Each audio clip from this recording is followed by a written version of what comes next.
Sweet. All right, the recording has started, and this is the August 17th, 2020 Crossplane community meeting. Kubecon is ongoing right now as we speak. We had our project office hours earlier this morning. And but we'll get into that a little bit more later on. Let's do a check-in on 0.13 real quick. What's the latest on the release timing and time frame for that? If somebody can catch me up on that. I think that's going to be towards the end of August. So I think we're shooting for maybe the 25th, Nick, was it? Like the Wednesday? That was originally my understanding, but I believe that actually, in conversation with Bassam, we were actually thinking about we were basically thinking about skipping it. That's right. That's right. There will be not that much in the release at the moment. A lot of the last month we've spent thinking about ways that we can take some of our existing features and really put them on the pathway to sort of V1 Beta 1 stability, which a lot of the Crossplane is around APIs.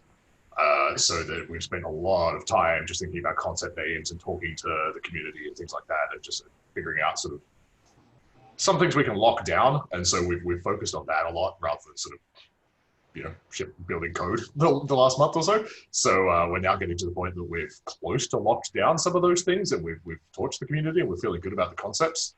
And we're just going to get into the building code. So we sort of figured that we may as well just bump the release back basically a month, and so that we can actually have something in it. Yeah, totally. And there's kind of like this example CNP Cloud Native Platform repo that Nick put together that would probably be worth going over briefly. And then a lot of the effort's going to be around getting kind of like a thin slice of that all working across like the Crank, which is a new package manager. And then if there's things in composition, there's some renaming and stuff like that. So yeah, definitely we can maybe spend five minutes on that or something. Yeah, I think like in the next release, if we skip this one, we will be able to release Crossplane agent as well together with 0.30. Awesome, super cool. So would we be thinking like back to like a typical cadence of like middle of the month sort of thing, like middle of September is what we'd be shooting for, or? Yeah, to be determined. I think that's a great conversation to have. I know that like the official release process is monthly, and there's been some discussions on, do we want to kind of keep doing that or whatnot. So maybe that'd be a good sidebar topic. What are the things that we really want to include? Like, because this seems to be like more of a feature driven than a time driven. Yeah. So I think it's basically the ability to package and run the example CNP repo.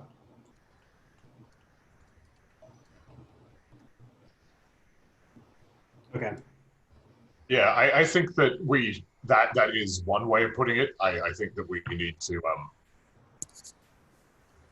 that could be a lot. So there is a branch of the example CNP repo that is specifically for this timeline, and I think we're going to start cutting out a lot of features from what is in there at the moment.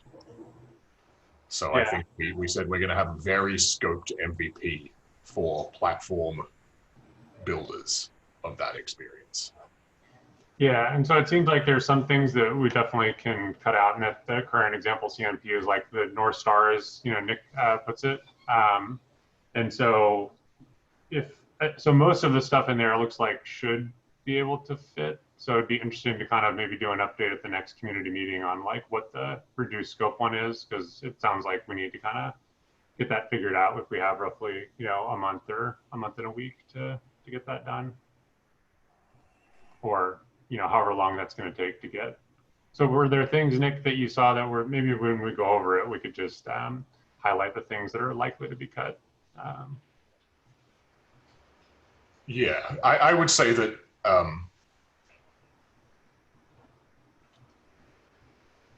areas of concern for me, anything that we're still debating. We have 7 or 8 issues open that are still trying to arrive on solutions to, and anything that is going to take us another N days of trying to figure out what we build is taking time away from building it. Mm-hmm. So yeah, my areas of concern of that, like things like, you know, UI schema, what are we going to do with that? How are we going to build that, et cetera, we still haven't locked down. So I'm definitely not ready to commit to anything that we haven't, that is amorphous still.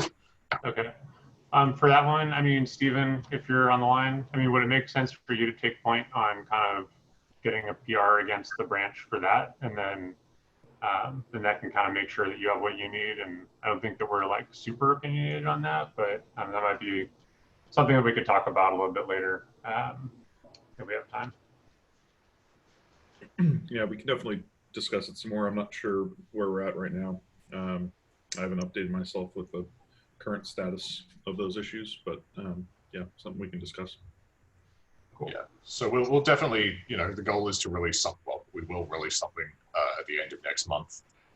The question is just how much, talking to different people within Upbound, they interpret the goal of this repo and the scope of this repo quite differently. So that we still need to figure out what we're building.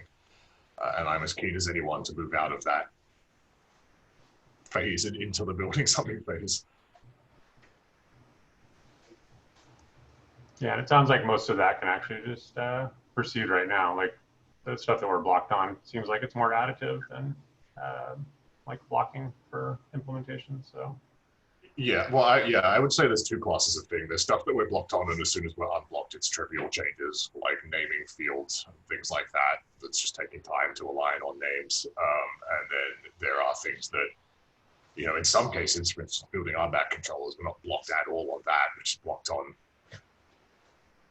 doing the design work, so that because we can't be programming with one hand and sketching with the other hand. So yeah. Cool. I think it's worth noting just from the core Crossplane team as well, just other things that will play into this is that Dan Mangum is on vacation for a week at the moment, and that Getting married. Yeah, and that Casey hasn't been too involved in this. Casey Kirkham hasn't been too involved in this so far because they've been focused on providers, but he will be on vacation driving his family to Texas in a week or two as well. Yeah, that makes sense.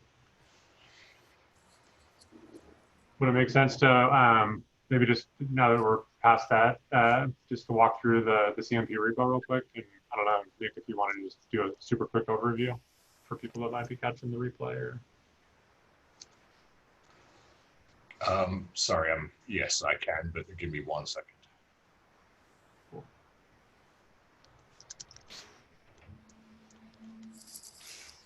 And then while Nick is doing that, for the provider acceleration, I'm not sure if Casey's on the line, but Casey's basically just been doing a ton of work on that. So he has some example repos that are in his GitHub account. And then there's a design doc that I think might have been published. If we can get a link for that, I'll see if I can dig it up. But yeah, it's definitely coming along for getting broader provider coverage through code generation. So making good progress there.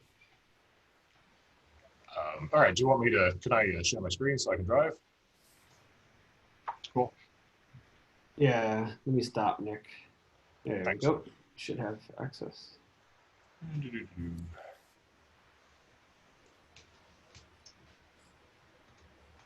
All right, so if you can all see my screen, this repo is intended to sketch out an experience for what we think of as platform builders. So in the Crossplane project at the moment, we're thinking about roughly 3 different sort of personas who might use Crossplane, who would be platform builders, platform operators, and platform consumers. And as always with sort of personas like this, there's no guarantee that these are all different people. It could all be, could all just be one person using Crossplane, or it could be a team of hundreds. The general way that this falls is Crossplane's a tool that lets you publish your own APIs for managing infrastructure primarily. So create your own opinionated CRs for managing databases or Kubernetes clusters or whatever you need to do. The people who actually author the schema of those CRs and teach Crossplane what to do when they see one of those CRs, when you see a Acme Corp database CR created, go create a Cloud SQL instance and 3 firewall rules or something like that. We think of those people as the platform builders. They're kind of writing the configuration for Crossplane, not the configuration that makes databases actually pop up or clusters or whatever you're managing, but the configuration that teaches Crossplane how to offer that service to other people. Then we also have platform operators who are sort of a systems engineering side of SRE, people who might actually be like spinning up crossplanes, running them, monitoring them, keeping them going. You know, I suspect that often that will be the same person as the platform builder, but we do have some cases where they're different people. And then finally, we have the platform consumers, which we often think of as sort of like the app team. If you say maybe platform builders, platform operators, or the SRE or platform team at a particular company, they might be sort of setting up Crossplane, teaching Crossplane about APIs to offer a platform to their development teams. So this repo is focused on the platform builder experience, the experience of someone who wants to sort of set up and configure Crossplane to provide a platform to people. We did actually use one of our community members who had a use case for Crossplane, who's been very, very helpful to us, who's a fellow named Jan from Essentia. So this is sort of based on a sketch of his team's needs, which is to provide people with, he wants to provide his consumers with Kubernetes clusters, and he wants those Kubernetes clusters to have all the things that they might need on them. So for instance, logging daemons, monitoring daemons, sort of infrastructure stuff installed on them. In this case, we've just got one example of that, which is a logging daemon. So the way that we envision configuring Crossplane, especially from sort of a GitOps pattern, is something that leverages our existing package manager as sort of the transport for getting stuff running on clusters. We think of this as kind of like a similar flow to how Docker works. You can put a Docker file in your GitOps repo, and you can have your CI/CD, your Jenkins, or whatever you happen to use, build a Docker file when you commit to, build a Docker image from that file when you commit to master. And push that to the Docker registry, and then you can have it deployed from CI/CD as well if you want to. Similar idea here. I'll jump into there's 3 packages in this repository. The top one, clusters.cnp.example.org, actually is a parent package that depends on the other. It's a little overcomplicated. It probably doesn't need to be that way, but we just wanted to demonstrate what dependency would look like between packages. So if you open up this one, this is the parent one, the one that people would mostly interface with. We're thinking that each of these sort of packages on disk will be represented by a Crossplane. That lets our tooling know, hey, this is packageable. You can package this up. We think that I keep saying package, but we actually think that when folks are sort of browsing these from a sort of operator standpoint and installing them, they'll think of them more as either a configuration of Crossplane or a provider for Crossplane. The provider concept exists already in Crossplane. We have provider AWS, provider GCP, etc. They are sort of controllers that teach Crossplane about new functionality. They give you the primitive types that you can actually manage, that Crossplane can then compose up into more advanced types. So a provider just installs one of those. So it would be a provider that you could use as a sort of a package for AWS. You say, hey, Crossplane, give me a provider AWS, give me a provider GCP. Behind the hood, under the hood rather, that would use a package. The other type that some of you who've been in the community for a while might think of as pretty close to a stack is what we're calling a configuration. Configuration would just say, hey, drop in these composite resources, drop in these compositions, etc.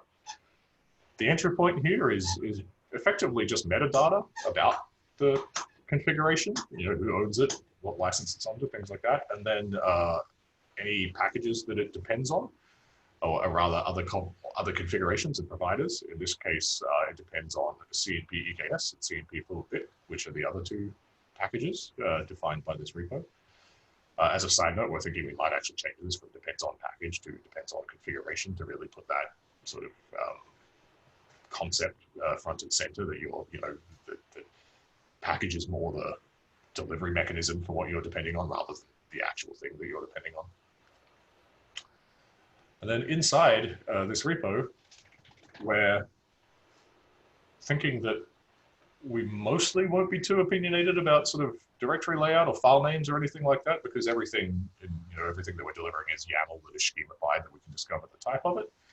So in this case, it defines, it's got what we call here a composite resource definition.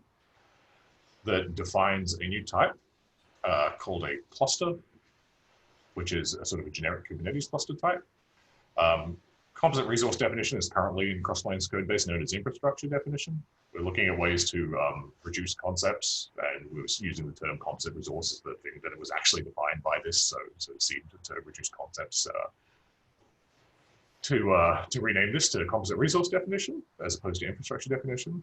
We'd love to hear any community feedback on that, because we've heard roughly 50-50 at the moment, people saying that they like one or the other. Much of this is pretty much the same as what you would be used to if you've already seen an infrastructure definition, but some of the other changes that we're thinking about making in here is rather than having infrastructure publication as a separate CR, we're likely to make that we almost certainly will make that a field of the composite resource definition. That is currently in this sketch, this field called publication policy. We've had feedback that people tend to think of publication as meaning something to do with packages, which it does not in this case. So we're currently workshopping. There's an issue on this repo if you want to weigh in. We're currently workshopping different names or concepts for this field as a way to roughly say, I, as the platform builder, want to make a version of this available to platform consumers. We're also thinking, instead of previously in Crossplane, anything that was a published infrastructure definition would create a type called a requirement, which would have in its kind a suffix of requirement. So if you defined a composite resource called a MySQL instance, then your consumers would deal with a resource called a MySQL instance requirement, intended to capture the fact that is kind of a front end in front of MySQL instance. It's sort of a proxy or a shim that still results in a MySQL instance. We're thinking about just getting rid of that suffix. We can't give that type literally the same name, so we do need to have different names. So we're basically just going to let the platform builder name both ends whatever they like, which allows them to, they can stick with the status quo and call it a requirement if they want to, or call it a claim if they're feeling nostalgic, or call it something else entirely. Other than that, there is not a lot of changes in here. We are thinking that we're going to have a couple of community members, customers that we've spoken to who would like Crossplane to be a little bit more opinionated about managing RBAC roles. So we're planning to build a little bit of functionality into Crossplane that manages RBAC for you. So when you define new API types, we'll create a set of roles, various different scopes that we won't grant them to anyone, but we'll make them so that you can grant them to people to sort of give people sort of relatively easy access on two types. It is a little bit opinionated. It's definitely sort of not one size fits all. So we're just going to put this policy, which is basically allow you to turn that off if you don't want Crossplane managing RBAC for you. You would prefer to do it yourself.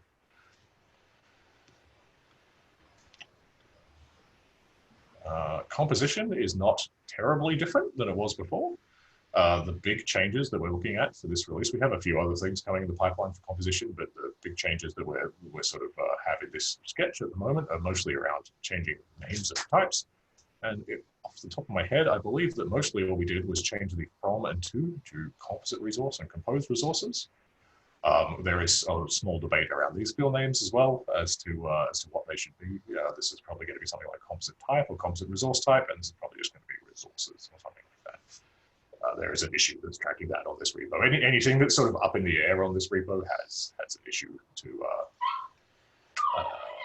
track that. So definitely, if there's anything that you find controversial, feel free to raise an issue or find an existing one, or even open a pull request and sketch out a different API. We'd really appreciate that. And the final thing that's in these packages is this .crossplane directory, which if anyone has worked with Upbound Cloud or had any interest in that before, or packaged up things for Crossplane, you might be familiar with the .registry directory, which is roughly where you can put in a bunch of metadata in your package that our Upbound Cloud product can use technically any registry can use. It's a standard format that's sort of defined in Crossplane, so it doesn't have to be Upbound Cloud, but in practice, it's, as to our knowledge, Upbound Cloud's the only consumer of this at the moment. That just teaches it a little bit of sort of extra UI stuff about this package, so it doesn't have an icon. How would you perhaps build advanced web UI to configure it and things like that? But this at the moment is relatively unchanged. It's just moved into a different directory. That is about all the changes off the top of my head in here.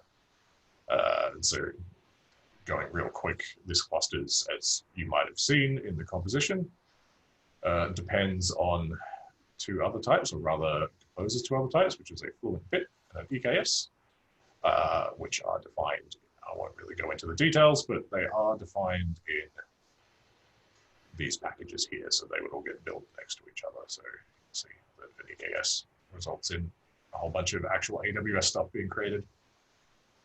That is about the size of it in a nutshell.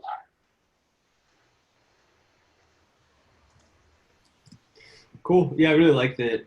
It seems like that's a really great place to do a collaboration and get a shared understanding around the experiences. Having that repo, being able to open issues if that you want to suggest something that's wrong or could be improved, or open a pull request to add more to the sketch here. And it's kind of our guiding reference for a design sketch of okay, this is the direction we're heading and this is what we'll be implementing towards. So I think this is a really good effort. Yeah, I saw something on Twitter a couple of weeks back that really stuck with me. It was a conversation about challenges of startups, and Joe Bader weighed in on it. And I think he said that one of the hardest things he found at I assume Heptio was when people are talking about things, figuring out what time frame they're talking about things in. Are they talking about the North Star, or are they talking about tomorrow? And I think that has been, I've liked this repo as a vehicle for sketching things out, but that's been one of the biggest challenges, is figuring out, hang on, are we sketching out what we're doing next release? Are we sketching out what we're doing ever, or somewhere in between? All right, cool. So I think I'm sharing my screen again. Yeah, I think so. So yeah, let's get through the rest of the feature areas here as we're working towards 0.13. Phil, you already gave an update about provider acceleration and code generation. Move off. Do you want to give a quick update on the Crossplane agent and its move to the main Crossplane repo? Yeah, sure. Oh, sorry, org. Yeah. So I have one big, massive PR that implements the current end-to-end workflow, where you can use your service account in the central cluster, copy it to your app cluster, and then have the agent connect to it, sync the compositions, definitions, publications, everything to app cluster, and then you can create the requirement and sync it back to the central cluster that you use, or remote cluster, however you would name it. So right now, in its current state, it is able to run WordPress. So you can have one cluster, Crossplane cluster, on maybe 10 different app clusters, and each with the namespace, different namespace that corresponds to a namespace in the main cluster. Then they can all create their own requirements completely independently, either using the same service account or different one. So right now we have, in terms of namespace matching, right now we only have the one-to-one, where you in the app cluster, if you use default, you will use the default in the central cluster as well. So if you use the same namespace default in another app cluster, there could be some conflicts if the names match. There are a few solutions that we came up with for this in the design, but they're not implemented yet. So I'm planning to get this first end-to-end PR merged with all of its tests right now implemented. After, I think I'm integrating the build submodule, fixing some make reviewable problems, and then I'm planning to get it merged this week, hopefully, and then work on these other namespace match and other features of the agent. But I believe it will be usable in terms of just getting an app cluster and run your application via with the agent. Awesome, Vapik. That's great. Yeah, it was good to see that demo last week too. Dan is out this week, having been gotten married. Good for him. Congratulations, Dan.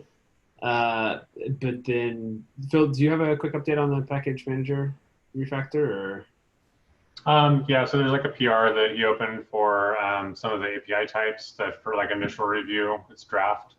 And then he's going to basically do the bulk of this. It's kind of largely working now. There's some additional changes he's got to make, so he's going to do that when he's back from his wedding. Nice. All right, last community meeting here, we discussed the OM Kubernetes runtime repo and moving towards initial v0.1 release. We were talking with I think Ryan and Harry were weighing in on that. Ryan Zhang, that is. Is anyone heard an update on that, like moving what's left in terms of moving towards the initial 0.1 alpha release there? I mean, we're ready to go with that. And there's a version of the subchart that's been created for Kubernetes runtime, but we still have to remove the app config controller from Crossplane core. So I think Dan was going to tackle that whenever we were going to do our next release of Crossplane core. So Just at 0.13 still probably like next yeah, month. Yeah, exactly. Yeah, actually, I was gonna ask a question about this. So we're pushing the release to mid-September. That means like 0.12, and like whatever OIM code we have in 0.12 will still be there. Are there like any updates that we need to like maybe do a patch release of Crossplane to get them into like get the OIM updated basically? So I believe the issue that we would face is that the new OEM runtime release contains controllers that are duplicated in Crossplane, so they won't be able to run together at the same time.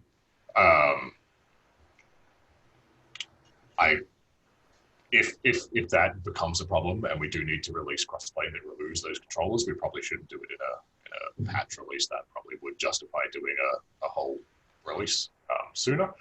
I don't know if we do need to do that. It could just be the OM runtime. I don't know. We need to figure out a plan for that. If we need to run a release, mostly just to remove those controllers, that's doable. Running a release was something that we put off because it would save us. It usually takes us half a day to get a release out, if not a little bit more. So yeah, I don't know. No one would be able to run the new OEM runtime with Crossplane until we release Crossplane 0.13. So. Yeah, so we might consider, revisiting that, but for right now, I think we're just going to hold off, and then basically we're probably going to be packaging the OM Kubernetes runtime into, the Crossplane app operator or whatever the final name for that's going to be. So that's another change that's probably coming in roughly the same time frame, especially with the agent kind of coming onto the scene and, by the end of September. So maybe kind of doing that all together would make sense, and just leave the current docs as they are with the 12, v0.12. Yeah, because I was just wondering like whether OIM has like some big updates that they would like to get released or something. Yeah, I know that there's been a ton of work going on as far as like scopes and, some trait stuff, I think, as well. But yeah, it'd be good to get an update from them maybe in the next community session, and then get that all rolled into 0.13. Thanks. All right, then we kind of touched on, I think Nick touched on the composition moving towards v1.1 and some of the outstanding issues and investments we're making there, so that you can probably skip that one on and not talk through it on its own. Cool. Okay, so we can move down to the community topics section here. Dan, #Dan ran the latest TBS episode, the binding status episode 21 about the seccomp operator just last Thursday, like 4 or 5 days ago, I guess.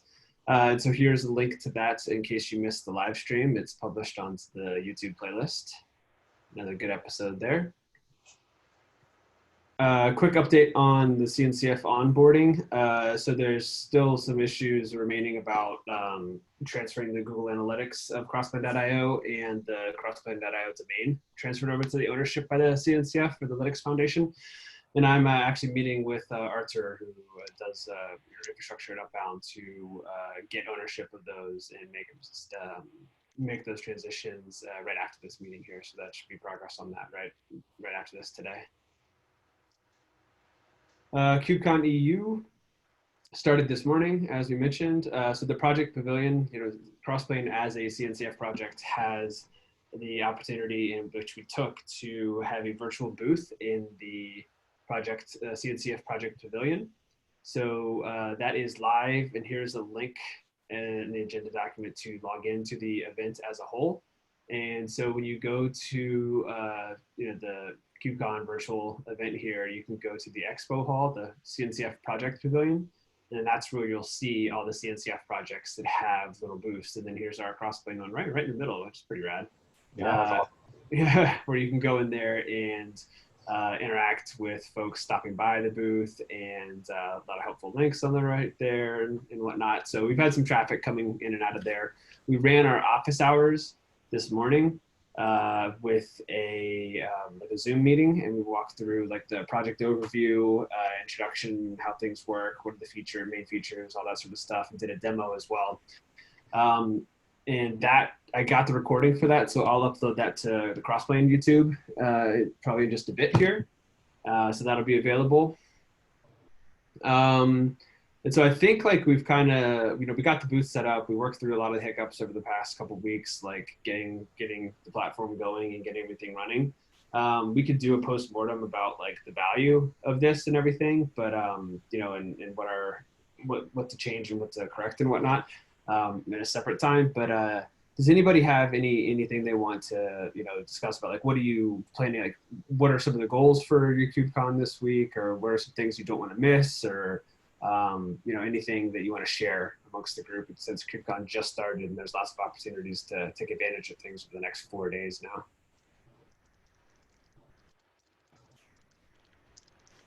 Yeah, so basically getting people like into Slack. So the folks who were at the office hours earlier today, have been, in Crossplane Slack and getting the engagement there. So if you see people popping up, definitely, be immediately responsive and super welcoming like we usually are.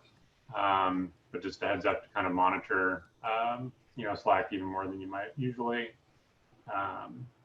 Yeah, and, just direct people to, the booth, and I guess in the talks that we're giving in the Q&A, we might consider just kind of, mentioning, additional talks there.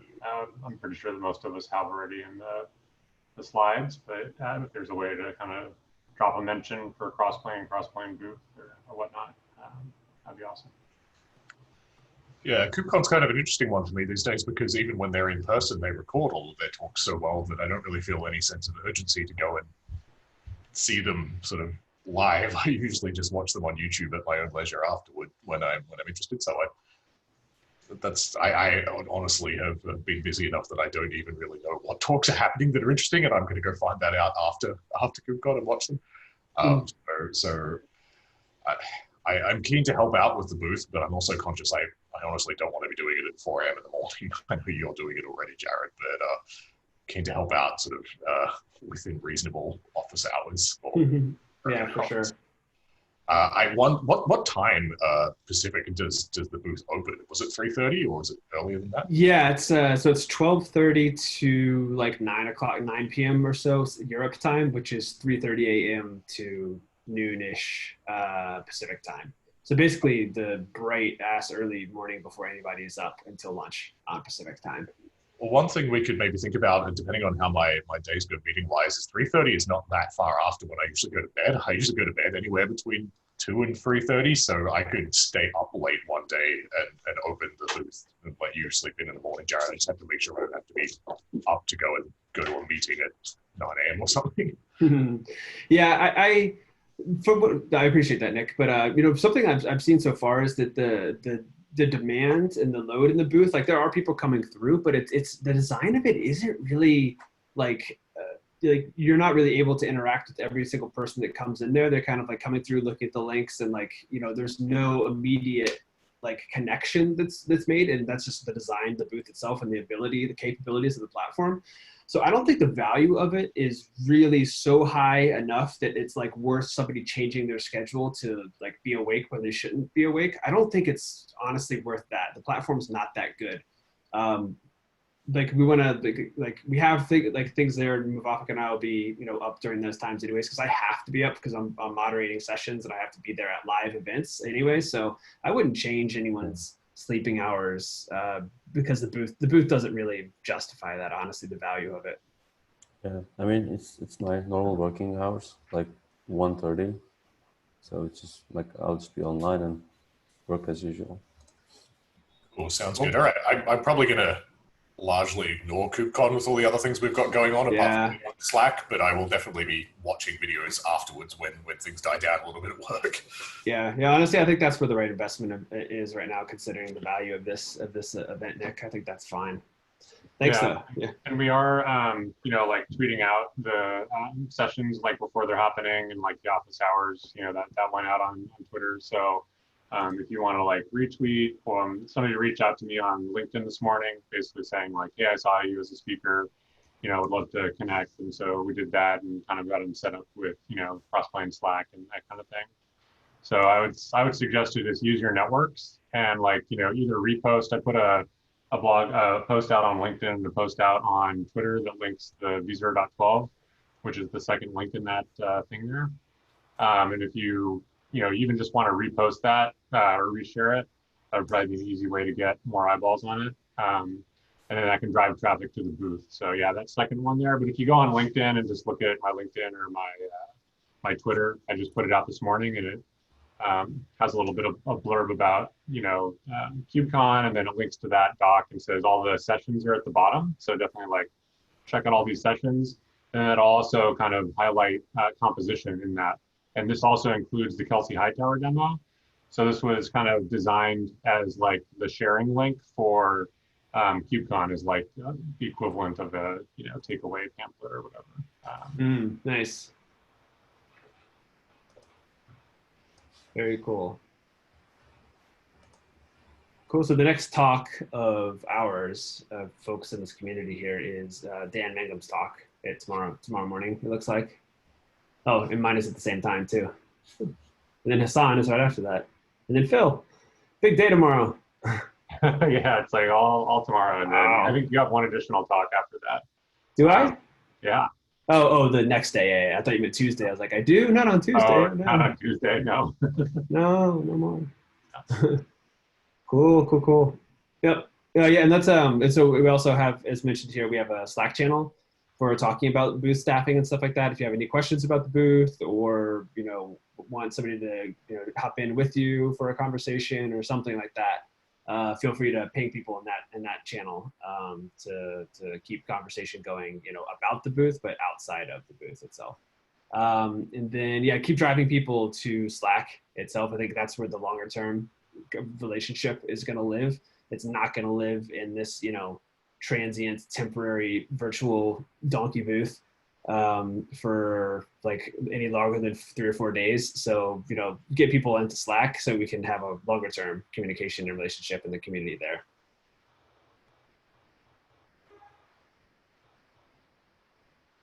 All right. Yep. And then good luck for everybody's sessions, everyone's talks. It should be fun. Awesome. All right. That's all the items we had on the agenda here. Did anybody else have any agenda items that were not included? If not, we can go ahead and wrap it up.